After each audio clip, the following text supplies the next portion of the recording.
Halo semuanya, kembali lagi bersama saya dan di video kali ini sesuai dengan janji dari video terakhir, saya akan bahas tentang ekonomi kalender untuk memprofil AMDX. Jadi ini sesuai juga dengan request dari teman-teman yang minta video ini dibawain dulu sebelum nanti kita sampai ke kesimpulan terakhir tentang quarterly theory AMDX. Oke, jadi kita langsung masuk aja to the point, kita bahas tentang ekonomi kalender. Oke. Dan sebelum ke sana, saya mau mungkin mengingatkan dulu ya supaya teman-teman nge-refresh kembali khususnya buat teman-teman mungkin yang pertama kali baru nonton video saya di video kali ini, teman-teman harus pastikan dulu teman-teman nonton dari playlist Quarterly Theory dari sesi pertama ya. Jadi biar nggak bingung atau biar nggak tersesat di tengah jalan. Oke, jadi kita bahas dulu reminder sedikit karena kita udah cukup 9 video ya. Dan ini seri ke-8 ya. Jadi udah kurang lebih 2 bulan kita berjalan bersama untuk mempelajari quarterly teori ini. Oke? Jadi ingat ya teman-teman sebelum kita masuk ke ekonomi kalender kita harus ngerti dulu fungsi dari Q1. Jadi Q1 itu menjadi penentu untuk siklus berikutnya. Jadi teman-teman harus mengingat ini. Ini penting nanti untuk ekonomi kalender. Ya, pokoknya jadi ingat aja bahwa kita tidak akan mengambil kesimpulan, apalagi kita tidak akan mengambil sebuah setup entry kalau kita tidak mengetahui Q1-nya. Jadi at least kita menunggu Q1 itu terbentuk dulu, baru setelah itu kita melihat siklus selanjutnya.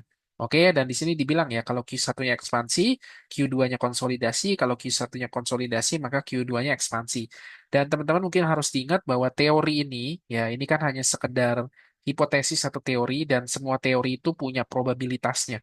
Karena di dalam market itu tidak ada yang pasti, yang ada hanya probabilitas. Jadi jangan menganggap bahwa ini adalah sebuah hukum mutlak yang pasti akan bekerja di market. Selalu berpikir dengan mindset probabilitas itu akan menyelamatkan Anda dari banyak sekali kesalahan yang tidak perlu. Oke, lanjut lagi. Dan selalu saya ingatkan ya, saya selalu tekankan rumus if then. Jadi sebenarnya D udah menjelaskan dengan sangat baik memakai rumus jika maka. Misalkan seperti ini. Jika Q1-nya adalah konsolidasi, maka kemungkinan atau maka Q2-nya probabilitasnya lebih tinggi untuk mengalami manipulasi. Oke, jadi hukum jika maka. Jika Q1-nya ekspansi, maka Q2-nya punya probabilitas lebih tinggi untuk melakukan konsolidasi. Jadi kurang lebih berpikir begitu. Nah, setelah kita ngelihat bahwa Q1 dan Q2-nya itu terjadi, maksudnya apa? Jadi misalkan Q1-nya itu betul-betul melakukan akumulasi, lalu Q2-nya itu betul-betul sudah melakukan manipulasi, maka kita bisa entry di Q ketiga sebagai setup yang paling mudah atau setup yang punya konfirmasi lebih banyak sehingga kita punya peluang probabilitas untuk bisa lebih bagus di market. Jadi kurang lebih begitu ya. Jadi jangan dilupakan rumus jika maka. 2 poin saya udah bahas nih. Jadi fungsi Q1, oke kita harus memastikan Q1 terbentuk terlebih dahulu sebelum kita mengambil kesimpulan atau apapun itu ya. Pastikan Q1 terbentuk terlebih dahulu. Lalu kita mau ngeliat juga apa yang terjadi di Q2-nya. Setelah Q1-nya terbentuk, kita mau ngeliat apa yang terjadi di Q2-nya. Apakah hukum jika makanya ini terwujud? Kalau ini betul-betul terjadi, maka kita punya probabilitas tinggi untuk entry di Q ketiga. Jadi kurang lebih logik bermainnya seperti itu ya. Oke, lanjut lagi. Nah, jadi kalau kita berdasarkan teori dasar tadi tuh yang udah saya reminder, sekarang kita masuk ke teori ekonomi kalender untuk memprofiling AMDX. Sebenarnya nggak cuma AMDX ya, ekonomi kalender ini sebenarnya juga ICT ngajarin di mentorshipnya dia bagaimana kita memprofiling PO3 AMD atau weekly expansion menggunakan ekonomi kalender sebenarnya. Nah, jadi ya sebenarnya basisnya tetap sama ya, fundamental dasar itu tetap sama, dia juga sama menggunakan ekonomi kalender sama seperti ICT menggunakan ekonomi kalender juga. Jadi sama aja sebenarnya. Oke. Jadi kita langsung masuk aja nih. Jadi misalkan teman-teman kan udah tahu ya kalau di dalam AMDX itu hari yang dipakai itu cuma dari hari Senin sampai hari Kamis. Jumat itu tidak dimasukkan ke dalam profile weekly. Itu udah dibahas dari sesi-sesi sebelumnya. Jadi kalau masih bingung nonton lagi ulang di video-video sebelumnya. Jadi kita nanti akan memprofiling Q1, Q2, Q3, dan Q4. Dan kalau teman-teman juga jeli melihat ya, saya tuh punya kecenderungan untuk memarking Q1, Q2 dibanding A, M, atau D, atau X gitu ya. Karena kita balik lagi, hukumnya itu tidak ada kepastian di market. Jadi kalau kita udah mematoki kita tandainnya A, ya nangkep ya. Misalnya Senin kita tandainnya A gitu, maka kita akan otak kita akan terpaku ya, akan terkungkung gitu untuk mau melihat Selasa itu melakukan manipulasi. Nah, pertanyaannya kalau market di hari Selasa nggak ngelakuin manipulasi gimana dong? Masa kita mau maksa market ngelakuin manipulasi? Kan enggak ya. Jadi daripada kita melabelkan A, M, atau D sebelum itu terjadi, lebih baik saran saya pakai Q1, Q2, Q3, dan kita melihat bagaimana market bereaksi di masing-masing quarter itu. Semoga ngerti lah ya. Oke. Nah, jadi kita balik lagi ke economic calendar. Jadi kita tahu bahwa Senin, Selasa, Rabu, Kamis adalah weekly profile. Q1, Q2, Q3, Q4. Dan kalau kita lihat lagi di economic calendar, misalkan teman-teman pakai apa? Mungkin yang populer itu Forex Factory ya, saya juga pakai itu. Kan kalau kita di Forex Factory kan kita bisa bisa setting ya, kita bisa apply setting misalkan dari tanggal sekian sampai tanggal sekian, misal dari hari Senin, Minggu, ini contoh aja, misal hari Senin Minggu pertama bulan Februari sampai hari Kamis eh, Minggu pertama di bulan Februari tadi gitu kan. Nah, kan nanti terus di kalau saya pribadi settingan Forex Factory saya itu biasanya saya cuma masukin di Red News Impact doang. Jadi yang lain itu nggak saya centang sama sekali. Nangkep ya teman-teman ya. Harusnya teman-teman paham lah kalau untuk melihat Forex Factory doang ya. Jadi saya nggak bahas itu biar nggak terlalu panjang lagi videonya kan gitu kan. Nah jadi intinya yang saya pakai itu cuma Red News atau High Impact Red News. Yang lain saya nggak pakai. Beberapa trader mungkin ada yang pakai merah dan kuning. Ya itu balik lagi mungkin itu apa ya? Itu personal preference saja ya. Kalau saya sih, saya udah bertahun-tahun di sini dan saya fokus hanya di Red Wings Impact doang. Oke. Dan karena saya cuma trading di gold, saya cuma pakai USD doang, saya hiraukan yang lain. Ya, jadi kurang lebih begitu. Tapi apapun itu, teman-teman yang penting ngerti fundamentalnya, ngerti logik berpikir di baliknya. Bukan hanya sekedar ngikutin, oh saya centang ini, teman-teman ngikut centang itu. Enggak ya. Jadi belajar berpikir tentang logik di balik saya melakukan itu. Ya, kita mau jadi logic trader bukan pattern trader. Oke. Nah, setelah itu, misal kita udah keluar nih di Forex Factory udah keluar nih. Oh, ternyata di news itu sepanjang minggu itu hari Senin itu nggak ada news. Hari Selasa, Rabu, Kamis itu ada news. Oke. Nah, biasa kan Senin nggak ada news ya. Mulai ada news itu hari Selasa. Apapun itu judulnya saya nggak pernah perhatiin juga, saya nggak pernah ngitungin angkanya juga, nggak penting, nggak guna ya. Nah, jadi setelah udah ketahuan begini, oke, oh, berarti Senin itu no news, Selasa, Rabu, Kamis baru Red News Impact-nya itu ada, oke. Nah, jadi dengan informasi tadi, kita kan kurang lebih bisa menganalisa ya, atau bisa memproyeksi kira-kira bentuk dari akumulasi, manipulasi, dan distribusinya itu akan terjadi di seperti apa. Contoh, oh, Senin nggak ada news nih, ya. Senin tidak ada news. Maka kita bisa memproyeksi bahwa nanti di hari Senin nanti nih, oke, kemungkinan profil di hari Senin itu apa teman-teman? Kurang lebih, ya. Kurang lebih kan kalau tidak ada news di hari Senin, ya, kurang lebih kan profil untuk hari Seninnya itu bisa dikatakan akumulasi. Ya, balik lagi ini kan hanya proyeksi ya, bukan sesuatu yang sifatnya pasti. Tapi kita bisa mengenali kira-kira oh di hari ini toh mungkin bertepatan dengan CPI atau bertepatan dengan apapun itu gitu ya mungkin di situ tuh nanti terjadi manipulasi jadi kita kurang lebih bisa mengetahui kurang lebih nanti manipulasi terjadi di hari apa. Jadi kalau saya sebagai pemain weekly one shot one kill, saya tuh begitu ngeliat ekonomi kalender, saya tahu saya harus di depan chart itu di hari apa dan di jam berapa. Jadi saya nggak membuang-buang waktu, membuang-buang energi untuk nonton depan chart untuk hari yang nggak ada gunanya. Gitu, nangkep ya. Jadi saya tahu di hari apa saya harus standby dan saya bisa nyimpen energi saya untuk nanti saya fokus menemukan peluang entry ketika di hari itu terjadi. Oke. Lalu Selasa, Rabu, Kamis ada news. Oke. Dan teman-teman udah tahu ya di weekly one shot one kill saya udah bilang bahwa ICT berkata bahwa 70% probabilitas high atau low of the week itu terjadi di hari Selasa atau di hari Rabu ya. 70% probabilitas high atau low of the week itu dibentuk di hari Selasa atau Rabu. Nah, jika itu terjadi 70% probabilitas high atau low of the week terbentuk di Selasa dan Rabu dan di hari Selasa dan Rabu pun ada red news impact maka kemungkinan salah satu dari dua hari ini dia bertugas untuk membentuk manipulasi yang nanti akan jadi low atau high of the week-nya. Oke, jadi kurang lebih logik berpikirnya seperti itu. Jadi setelah kita ngeliat, oh hari Senin nggak ada news, jadi kurang lebih mungkin Senin itu nanti akan terjadi akumulasi. Kemungkinan manipulasinya itu antara hari Selasa atau hari Rabu pas newsnya rilis. Nah, selanjutnya kita tinggal bereaksi. ngelihat gimana nanti ketika newsnya udah rilis. Contoh misalkan, oh ternyata begitu Selasa newsnya rilis, nggak terjadi apapun. Kan ada yang kayak gitu kan. Jadi udah excited, udah semangat nungguin news rilis. Begitu newsnya rilis ternyata nggak kenapa-napa, marketnya nggak gerak sama sekali. Ternyata marketnya cuma akumulasi lagi. Contoh, oke, satu-satu nih. Jadi kalau misalkan Senin nggak ada news, dia akumulasi. Selasa keluar news juga dia akumulasi. Berarti kita bisa tebak nih, Senin dan Selasa udah ngelakuin akumulasi.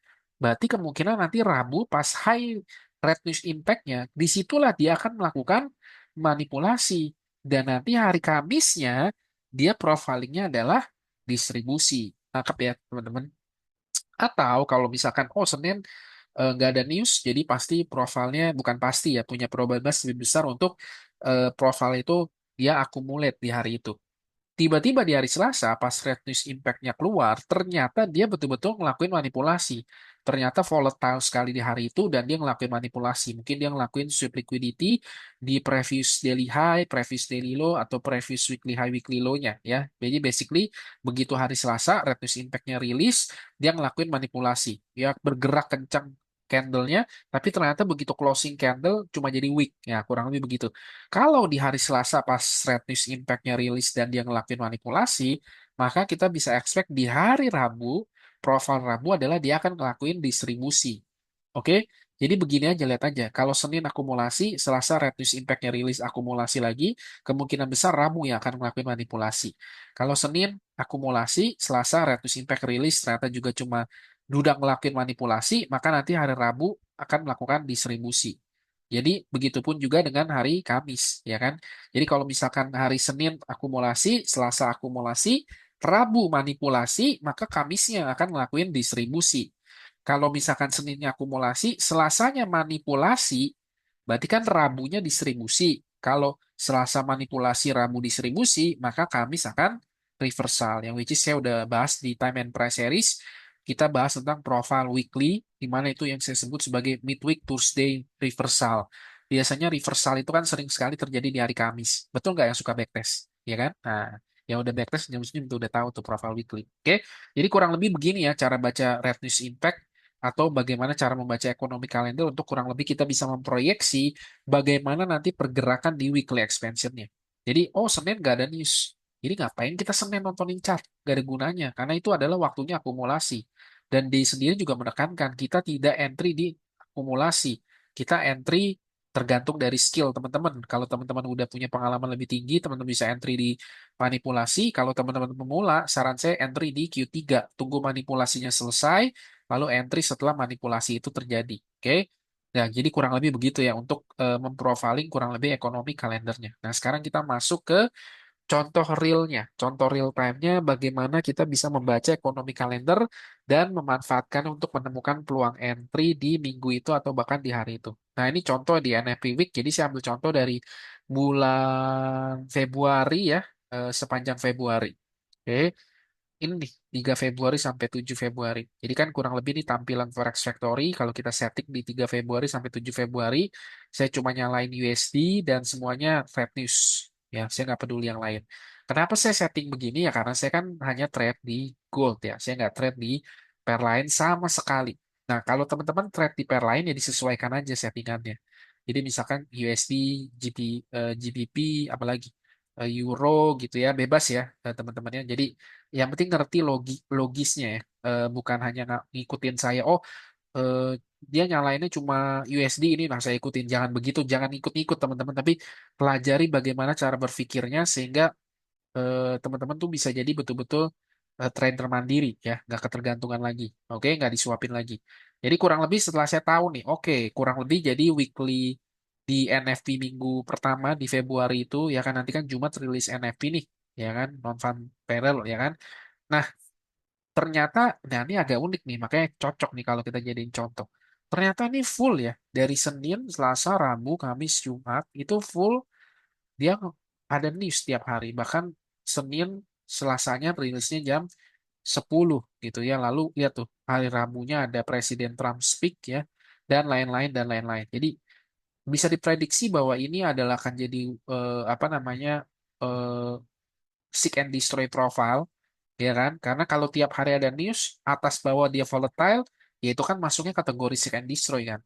Nah, jadi kalau buat teman-teman yang pemula, kalau begitu ngelihat Forex Factory, terus ngelihat bahwa ekonomi kalender di seminggu itu begini, ya mungkin saran terbaik adalah ya jangan trade dulu gitu ya, daripada atau teman-teman mungkin jadi pengamat aja dulu untuk lihat gimana tuh kalau ekonomi kalender tiap hari penuh dengan trade news impact. Nah, pelajari tuh, jadi pengamat dulu aja gitu ya. Jadi biar teman-teman juga ada jam terbangnya gitu. Oke, kita langsung ke chart. Ini saya udah tandain nih. Ini sesuai dengan apa time base. Ya, kita lihat bahwa di hari Senin ini ada jam 10 PM ada PMI, di hari Selasa jam 10 ada JOLTS, dan ini ada terus-terusan ada red news impact terus ya. Dan kita lihat ya di jam 10 ini kita lihat nih, walaupun jam 10 kita lihat dia ada candle gede ya turun ke bawah. Ya, which is nih kalau kita mau main di silver bullet ya, kita bisa lihat bahwa candle merah ini tuh sebenarnya bikin failure swing. Jadi di sini tuh ada SMT kecil, dia jatuh ke bawah. Oke, tapi kita nggak bahas itu ya. Kita bahas tentang MDX saja fokus. Nah, yang mungkin menarik dari sini adalah kalau kita lihat ya, eh, Senin ya dia di sini dia Senin dia turun ya, kemudian Judah swing ke bawah, kemudian dia naik ke atas, habis itu dia sideway ya kan, lalu Selasa begitu red news impact-nya keluar, di sini dia naik lagi ke atas, nge-sweep candle sebelumnya lalu turun lagi, tapi di hari Selasa ternyata begitu mendekati news ya apa yang terjadi, dia cukup apa namanya displace untuk ke atas dan dia nge-break previous daily high-nya. Betul? Ditambah lagi ketika di hari Rabu ya, continuation-nya itu terjadi. Oke? Jadi sebenarnya teman-teman, di hari Senin, di hari Selasa, dan di hari Rabu, itu kita nggak bisa ngapa-ngapain. Kenapa? Karena sesuai dengan rules entry kita, ingat ya, kita menunggu harga masuk dulu ke higher time frame PD rate, terjadi sweep liquidity, baru kita cari peluang entry. Senin, Selasa, dan Rabu itu belum ada PD rate apapun. Harga nggak ada di dalam PD rate apapun, ya. Jadi kita nggak ngapa-ngapain. We do nothing at all. Oke?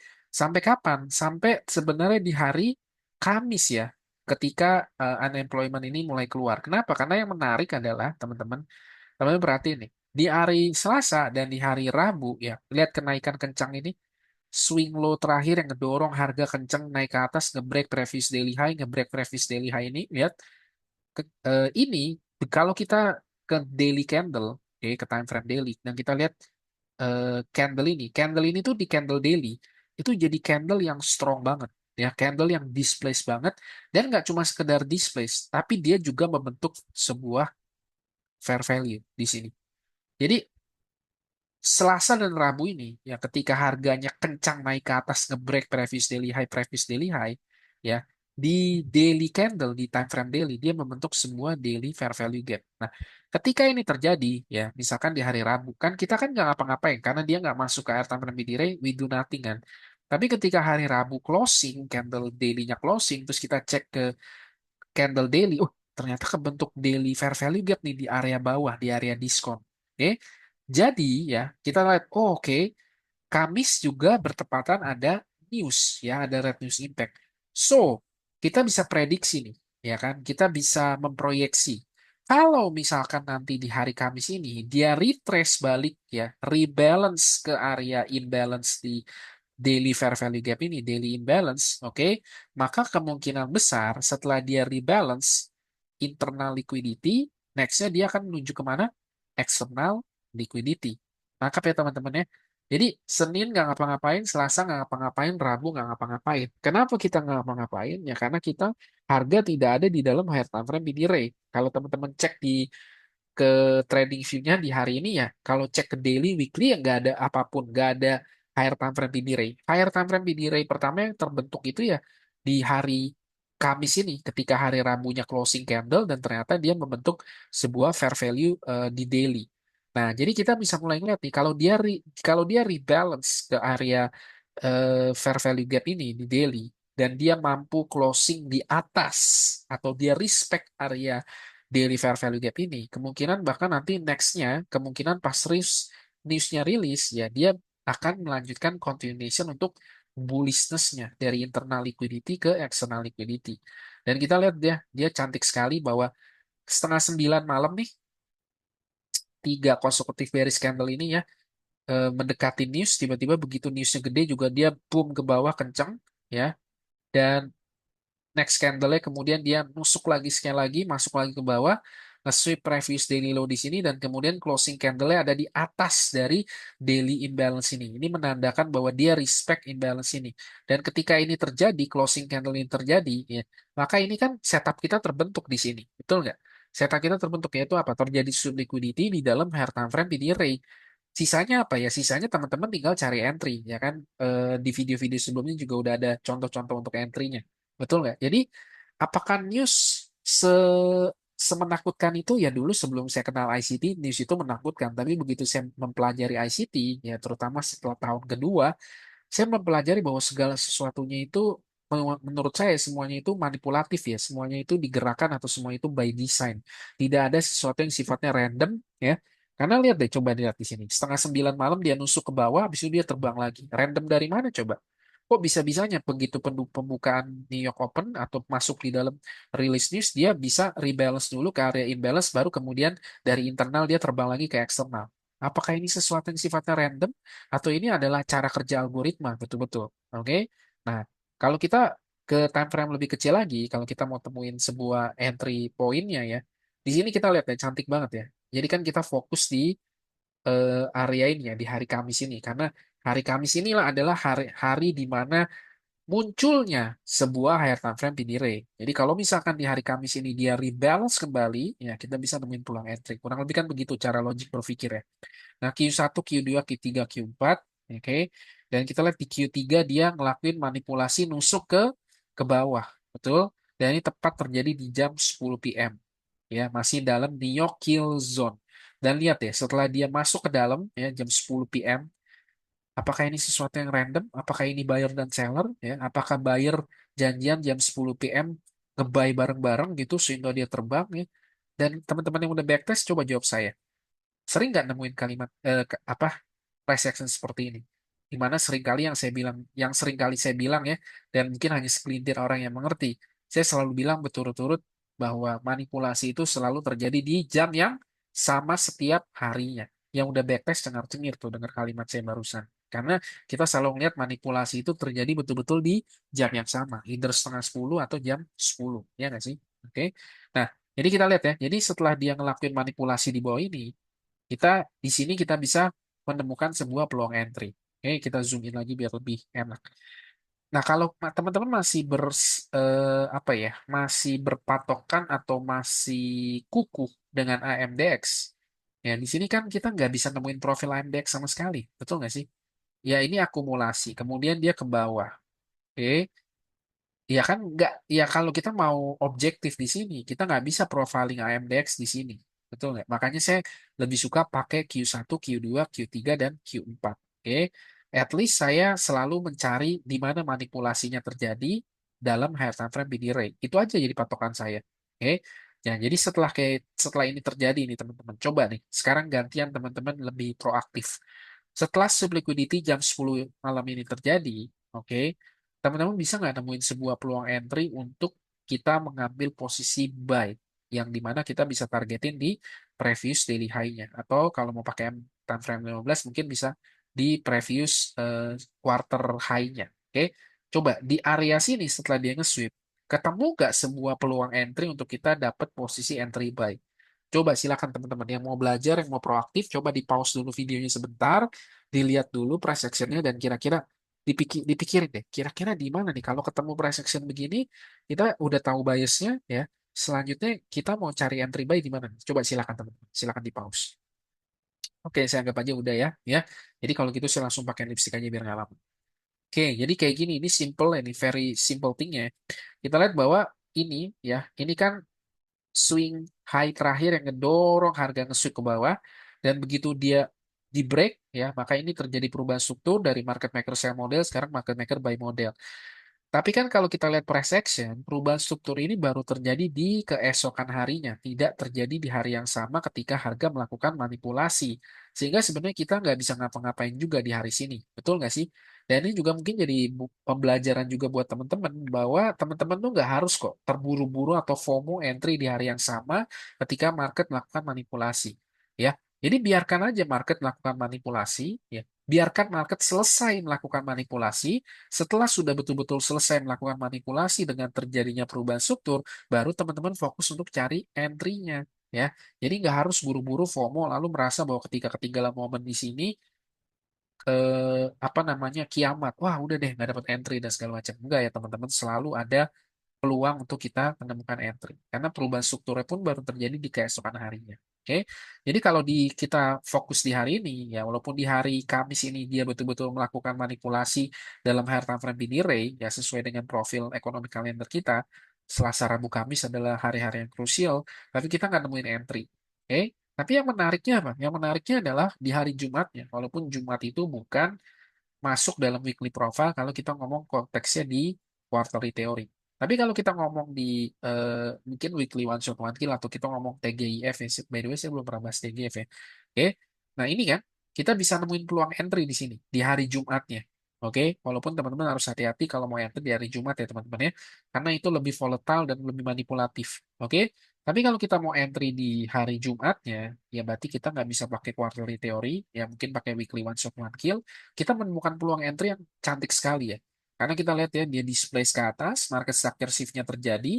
Oke, maka kan bukan tiga, dua konsekutif bearish candle ini, ketika di breakout ini, dia menjadi order block. Ya kan, saya tandain dengan sangat jelas nah, di sini. Maka ini jadi order block. Nah, ketika di hari Jumat, ya sisanya kita tinggal menunggu harga masuk ke dalam order block ini, dan kita bisa expect bahwa dia akan kembali melakukan continuation bullish ke atas. Dan teman lihat nih, week ini dia ke atas, kemudian dia ke bawah. Begitu dia ke bawah, dia nge-sweep previous cycle sebelumnya di dalam order block H1 ya, dalam order block M15 dan bertepatan juga ada fair value kecil di area sini. Dan semua ini bertepatan juga dengan time and price di setengah 9 pas NFP turun ke bawah, kemudian dia naik ke atas ke previous daily high. Jadi kita lihat bahwa sebenarnya news itu pada dasarnya tetap hanya melakukan dua hal, tidak berubah dari cara kerja algoritma, yaitu seeking liquidity dan rebalance imbalance. Betul nggak? News di sini begitu rilis, dia rebalance imbalance di fair value kecil ini, dari internal liquidity dia melaju lagi ke external liquidity. Apakah ini random? Ya, apakah ini buyer dan seller? Apakah ini support dan resistance? Atau ini algoritma yang bekerja? Oke, jadi biarkan itu jawaban buat teman-teman. Oke, dan buat buat yang ngelihat ini dan pasti nanti ada yang ngomong, wah konten creator memang hebat ya kalau kalau harga udah terjadi mah ngomongnya enak gitu ya. Ya udah nih silakan nonton sendiri di dua video ini dan di jurnal playlist trading saya di mana saya banyak ngelakuin live trading. Live trading tuh bukan definisi live trading itu bukan teman-teman saya live trading di YouTube ya hari Rabu ya jam setengah 9 ya. Eh, saya pemain weekly one shot one kill teman-teman. Anda mau live trading, mau nungguin, mau nontonin tuh harga bergerak 1,5 sampai 2 hari. Gitu. Kan enggak ya. Lagian juga kalau misalkan buat saya nggak apa ya namanya, ya buat apa gitu. Saya live trading malam-malam dan segala macam gitu. Jadi at least buat sampai hari ini saya nggak kepikiran untuk live trading. Ya, dan buat saya jurnal playlist trading saya, kenapa saya pakainya Traders Family? Karena Traders Family itu adalah pihak ketiga yang memverifikasi hasil tradingan saya. Bukan saya yang ngeklaim bahwa saya profit loh. Ya, karena setiap orang bisa aja ngeklaim dia profit pakai demo akun. Dia pakai dua HP, yang satu di buy, satu di sell, yang profit, yang di screenshot, dibikinin video YouTube. Tapi kalau pihak ketiga, pihak yang netral yang memverifikasi bahwa oh memang strategi dia bagus, oh memang risk and reward dia bagus, oh memang dia konsisten setiap bulan dia bisa mencapai konsistensi profit. Itu kan diverifikasi oleh pihak ketiga. Ya kan trading plan saya, apa yang saya ajarkan itu diverifikasi oleh pihak ketiga yang netral. Ya kan? Jadi buat saya itu jauh lebih berkualitas, jauh lebih apa namanya berbobot dibanding live trading yang sekedar live trading. Begitu ujung-ujungnya minta sawer lagi, ya kan? Jadi nonton silakan ke video ini, dua video ini ya. Saya trade juga di NFP, saya di sini trade juga di CPI. Oke, jadi yang belum nonton silakan nonton dan mungkin di sini bisa lebih detail penjelasan saya bagaimana kita bisa entry di Red News Impact. Oke, jadi saya juga apa namanya mengajarkan apa yang betul-betul saya lakukan teman-teman. Oke, next lagi kita masuk ke minggu kedua Februari di CPI week-nya. Oke, ini minggu CPI nih. Jadi ini yang ada di tanggal 10 sampai tanggal 14 Februari. Nah, ini kan yang apa ya, familiar sekali ya teman-teman ya. Bayangin aja tiap minggu bertahun-tahun ngelakuin begini gitu kan. Gimana nggak ngelotok itu di kepala, ya nggak sih? Dan ini rutin banget ya terjadi. Hari Senin itu biasanya nggak ada news apa-apa. Dan itu yang kita mau. Jadi kita mau Senin itu betul-betul sebagai Q1-nya dia ngelakuin akumulasi. Jadi supaya apa namanya weekly range-nya itu nggak habis juga di pergerakan hari Senin. Jadi biar volatile-nya itu di hari-hari keesokan harinya ya. Dan kita lihat di sini hari Selasa, Rabu, Kamis, Jumat juga itu dia full news dan jamnya pun beragam ya. Oke, saya pribadi nggak peduli dia mau list jam berapa. Yang saya fokusin adalah hanya eh, news release di New York Kill Zone. Jadi jam 10 ini saya tandain pasti di kalender saya di TradingView saya tinggal pakai alert setengah 9, jam 10 ini juga hati-hati nih. Oke, jadi begitu kita tahu, selanjutnya kita sama-sama belajar. Oke, nah ini adalah weekly profile di minggu kedua apa namanya Februari ya. Dan di sini saya udah tandain di sini ada daily order block. Oke, teman-teman silakan ini kan nggak jauh ya. Jadi yang gratisan pun trading view juga masih bisa kan. Jadi silakan ke minggu ini dan lihat kenapa di sini saya tandain order blocknya. Ya, jadi ini daily order block. So, jadi pergerakan ini kenceng ke atas nih. Ya, pergerakan dari swing low bawah ini, swing low bawah ke atas kenceng ini ya. Ketika dia nyampe ke sini closing candle daily, begitu dia closing ya, maka ini terbentuk order block daily-nya. Oke, jadi di hari Selasa nih, begitu dia closing candle atau di hari Senin ya, kita udah ngeliat nih hari Selasa lah ya. Hari Selasa kita udah ngeliat nih, oh kita udah bisa marking sebuah higher time frame PD range, yaitu ada daily order block di area diskon bawah, ya kan? Jadi ya sesuai dengan news tadi, kalau kita ngeliat trade newsnya, kalau misalkan nanti di hari ini kan Selasa dia close di sini dan closing Selasa di sini kan dia bikin daily order block di bawah, oke? Jadi kalau nanti di hari Rabu atau di hari Kamis antara dua hari ini, ya salah satu dari dua hari ini dia rebalance masuk ke daily order block, kemungkinan besar ya bahwa next day-nya dia akan ngelakuin distribusi. Nangkep ya? Jadi kalau misalnya Rabunya dia masuk ke daily order block, maka nanti Kamis profilnya adalah distribusi. Tapi kalau misalkan Rabu nggak ngapa-ngapain, Kamis baru masuk ke apa namanya daily order block, maka Jumat balik lagi sama kayak tadi niche NFP tadi. Begitu Jumat yang dia akan ngelakuin distribusinya. Dan di sini kita lihat bahwa ternyata hari Rabu ya teman-teman, hari Rabu dia masuk ke higher time frame PD Ray, nge-sweep apa? Previous daily low-nya. Oke. Nah, jadi kalau kita pakai time base-nya day ini Q1, Q2, Q3, oke. Balik lagi ya teman-teman ini gimana nih ya. Oke, misalkan Q3, Q3-nya kita ngeliat di sini ngelakuin manipulasi, ya kan? Q3-nya jelas banget nge-sweep nih. Oke, dia nge-sweep previous daily low di sini. Maka kita bisa mengatakan bahwa Q3 ini adalah M. Betul nggak? Manipulasi. Karena definitely ini kelihatan clearly jelas banget bahwa ini adalah manipulasi. Jadi kalau Q3-nya di sini M, oke, berarti Q2-nya harusnya A dan Q1-nya X dan Q4-nya D, ya kan? Betul nggak? Tapi kan cara saya menempatkan AMDX-nya itu bukan seperti beberapa teman-teman yang dia bingung. Ini kayak ini akumulasi apakah enggak? Akumulasi apakah enggak?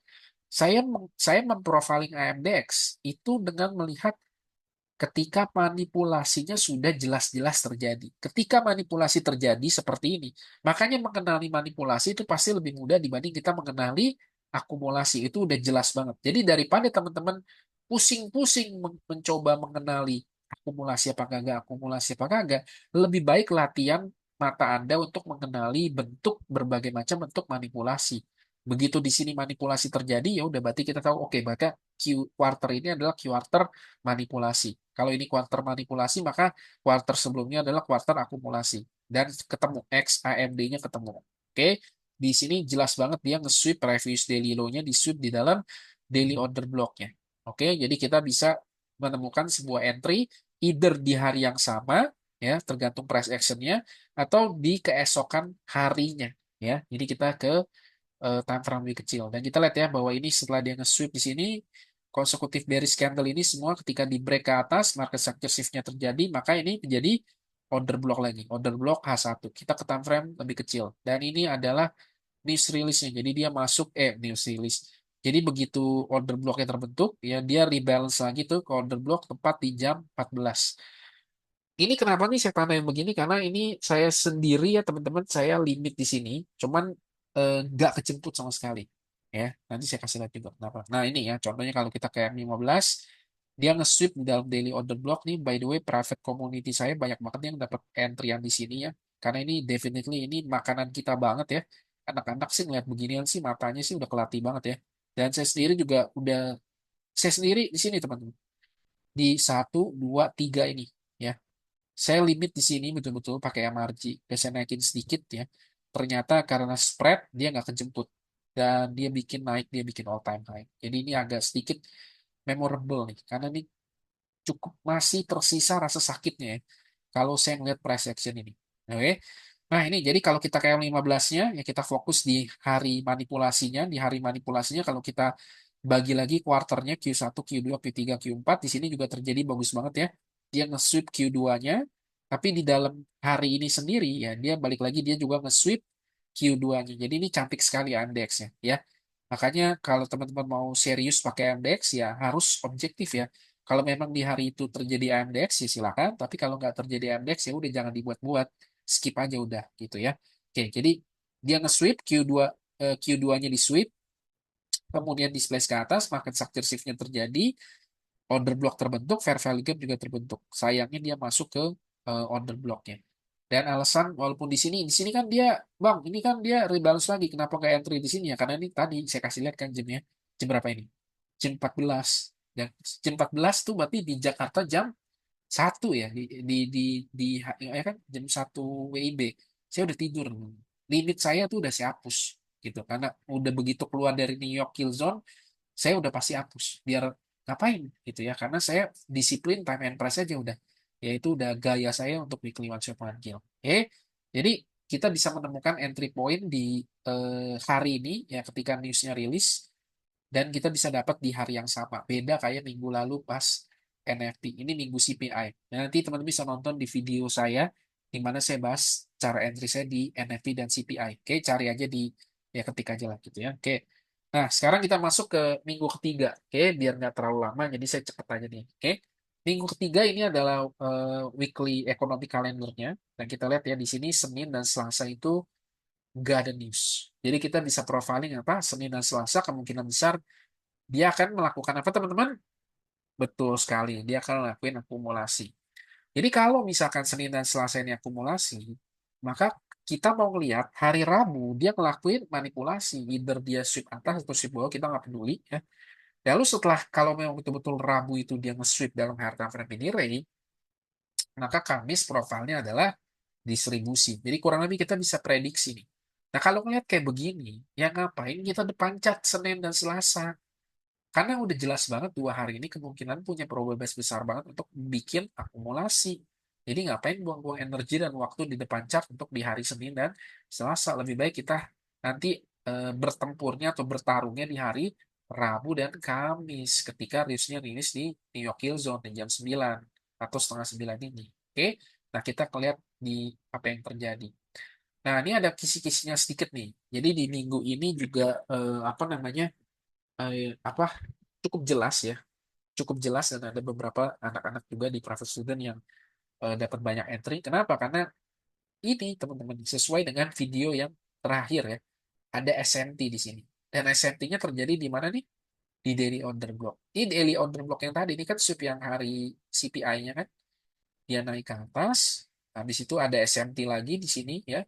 SMT-nya dia turun kencok ke bawah, tapi ternyata dia gagal nge-sweep previous daily low-nya. Dan ternyata begitu kenapa dia gagal, ternyata begitu dilihat oh ada SMT ya dan terjadi SMT-nya di dalam daily order block. Jadi kemungkinan besar ada bullish SMT, berarti weekly di minggu ini ya di next week-nya biasnya adalah bullish ya. Kita karena di sini udah ada SMT dan daily order block ini masih di respect sekali. Oke. Ya, jadi kita lihat dan kita combine lagi dengan apa namanya weekly economy calendar ya. Senin ya expand dikit, habis itu dia sideways panjang. Oke, Selasa nggak ada news, tapi dia balik lagi dia apa namanya displacement ke atas. Dan displacement ini ngapain? Displacement ini dia nge-break previous daily high-nya. Which is saya limit lagi di kisaran sini teman-teman. Nih, saya limit lagi purchase di sini dan ini dikit lagi beberapa pips nggak kejemput lagi. Padahal di sini saya udah setting ETF. Eh, SL-nya pun saya taruh agak jauh dikit ya, karena di sini ya ngejar target kan harus sebulan 5 kali ya. Jadi mau nggak mau saya harus agak agresif untuk entry. SL saya jauhin tetap aja ternyata nggak kena lagi di sini. Jadi ini minggu-minggu yang cukup menyebalkan. Oke, ya kita lihat di apa namanya lebih zoom in lebih detail. Oke, jadi ini ya Q1, Q2, Q3, Q4 ya. Q1-nya ngelakuin akumulasi, tapi ternyata Q2-nya bukan ngelakuin manipulasi. Q2-nya ngelakuin expansion. Betul nggak? Nah, kan jadi kalau kayak gini, kalau AMDX nggak terjadi, ya udah jangan dipaksa-paksa. Ya udah kalau memang betul-betul mau disiplin pakai AMDX, ketika ngeliat ini terjadi, ya udah di skip gitu. Jangan maksa untuk trading. Oke. Nah, dan ini ya kita lihat di sini ya. Untuk entry paling mudah melihat bahwa di sini ada bullish, ada bearish fair value gap yang di break. Jadi kita udah lihat narasinya ya. Apa narasinya? Ada SMT di dalam higher time frame BD-Ray. Lalu kita juga lihat beberapa bentuk lain adalah bearish fair value gap yang nggak di respect, previous daily high yang juga udah di break. Jadi kita lihat bahwa memang betul-betul SMT-nya itu betul-betul terkonfirmasi. Bullish SMT-nya itu betul-betul terkonfirmasi dengan price action ini. Bearish fair value gap yang di break, previous daily high yang di break. Jadi confirm nih bullish SMT-nya. Oke. Jadi teman-teman ya, saya udah tekenin ya sekali lagi ya, SMT itu bukan alat untuk entry, bukan tools untuk entry. SMT itu cuma alat bantu untuk memberikan kita confidence lebih bahwa harga itu udah siap-siap reverse ya. Jadi kalau teman-teman begitu muncul SMT langsung tekan-tekan aja itu tombol, ya itu it's on you ya, not on me loh. Karena saya udah disclaimer bahwa SMT itu bukan tools untuk kita entry. Entry tetap menggunakan trading plan masing-masing, tunggu perubahan struktur lagi, tunggu PDR dan segala macam. Jadi jangan FOMO ngelihat SMT langsung entry ya. Itu betul-betul Anda salah tangkap tuh kalau Anda masih berpikir seperti itu. Oke. Dan di sini bullish SMT-nya terkonfirmasi dengan bearish fair value gap yang di break, previous daily high yang di break. Dan kita lihat ya, Q3 nih ketika terjadi ya newsnya rilis ya lupa tandain. Oh, ini jam 9 nih. Ini jam 9 ya. Newsnya rilis masuk ke bawah ya, masuk ke OTI di sini dan ini kan order block ya, oke? Dan dia masuk OTI dan dia drop terbang lagi. Dan di sini saya nggak dapat lagi entry yang saya di minggu kedua ini, zong 2 minggu, oke? Tapi kurang lebih happy ya, karena saya juga sering bilang ya, entry yang nggak kejemput nggak apa-apa. Yang penting bias kita benar, karena skill untuk bisa mengetahui bias dengan benar itu jauh lebih mahal. Dan kalau kita udah betul-betul menguasai cara baca narasi di higher time frame, secara jangka panjang kita pasti profitable. Pasti itu dijamin. Oke? Jadi kurang lebih di minggu ini saya nggak mau terlalu detail biar videonya nggak terlalu panjang. Jadi kurang lebih untuk weekly expansion-nya seperti ini ya. Jadi kalau kita fokus hanya murni pakai AMDX, rasanya agak sulit ya.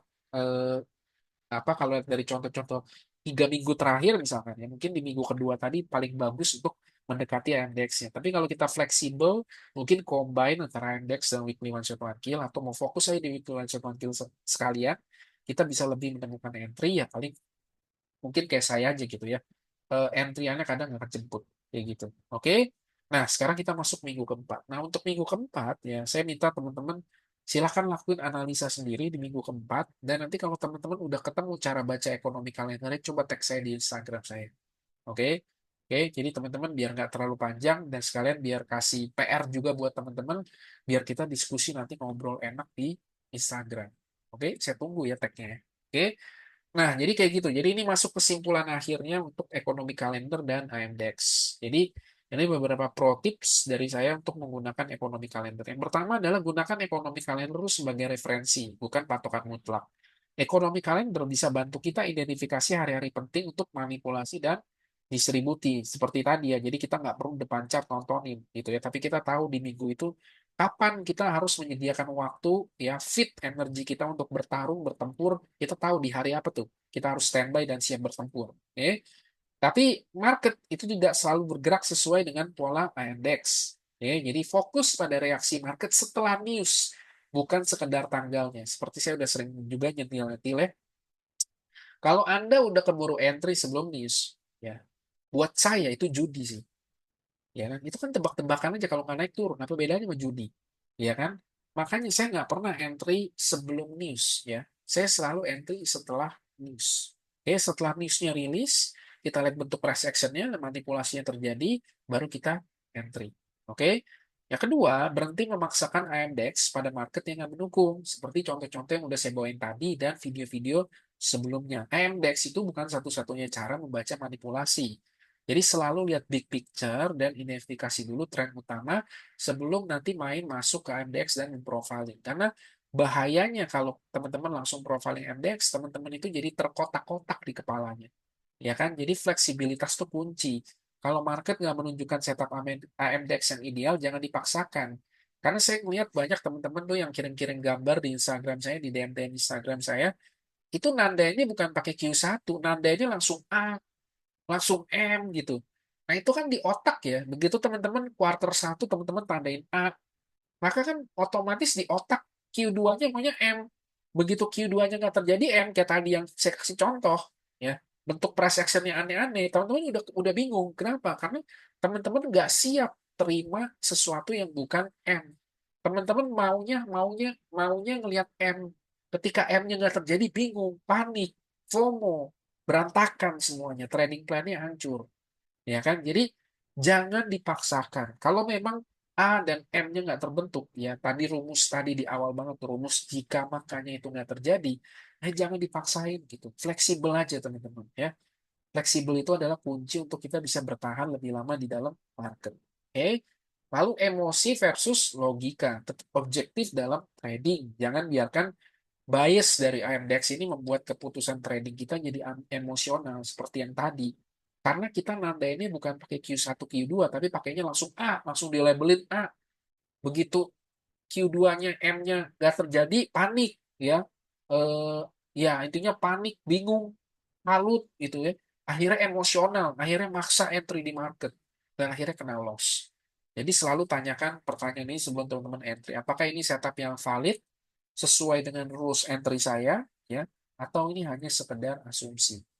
Jadi semoga teman-teman bisa video ini bisa membantu teman-teman untuk bisa memprofiling ekonomi kalender, membantu teman-teman untuk bisa mengetahui kira-kira di hari apa ya manipulasi itu akan terjadi sehingga teman-teman bisa meminimalisir hari-hari yang tidak penting ya dan bisa memfokuskan energi teman-teman untuk siap bertarung di hari yang tepat.